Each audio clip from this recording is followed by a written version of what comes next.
ഇന്ന് നമ്മൾ പരിചയപ്പെടാൻ പോകുന്നത് GSP കുടുംബങ്ങളിൽ വിശേഷ ദിവസങ്ങൾ തയ്യാറാക്കുന്ന തനതായ ഒരു പരമ്പരാഗത വിഭവമാണ് കേളയ അമ്പട്ട്, ഏത്തപ്പഴം കൊണ്ടുള്ള ഒരു കറി. പഴുത്ത ഏത്തപ്പഴം ഉപയോഗിച്ച് തയ്യാറാക്കുന്ന ഈ വിഭവത്തിന് മധുരവും നേരിയ എരിവും ഒത്തുചേരുന്ന ഒരു പ്രത്യേക രുചിയാണ്. സാധാരണ ഉച്ചഭക്ഷണത്തിനൊപ്പമാണ് ഇത് വിളമ്പുന്നത്.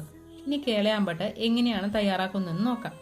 ആദ്യം നന്നായി പഴുത്ത ഏത്തപ്പഴം ഇതുപോലെ ചെറിയ കഷ്ണങ്ങളാക്കി മുറിച്ചു വയ്ക്കുക. ശേഷം നന്നായി വേവിച്ച കടലപ്പരിപ്പ് ഒരു പാത്രത്തിലേക്ക് എടുത്ത് അതിലേക്ക് ഈ കഷ്ണങ്ങൾ ചേർക്കുക. ആവശ്യത്തിന് വെള്ളം ചേർത്ത് നന്നായി വേവിക്കുക. പകുതി വെന്ത് കഴിയുമ്പോൾ കുറച്ച് അണ്ടിപ്പരിപ്പ് ചേർക്കുക. ഏത്തപ്പഴം നന്നായി മൃദുവാകുമ്പോൾ ശർക്കരപ്പൊടി ചേർത്ത് ഇളക്കി യോജിപ്പിക്കുക.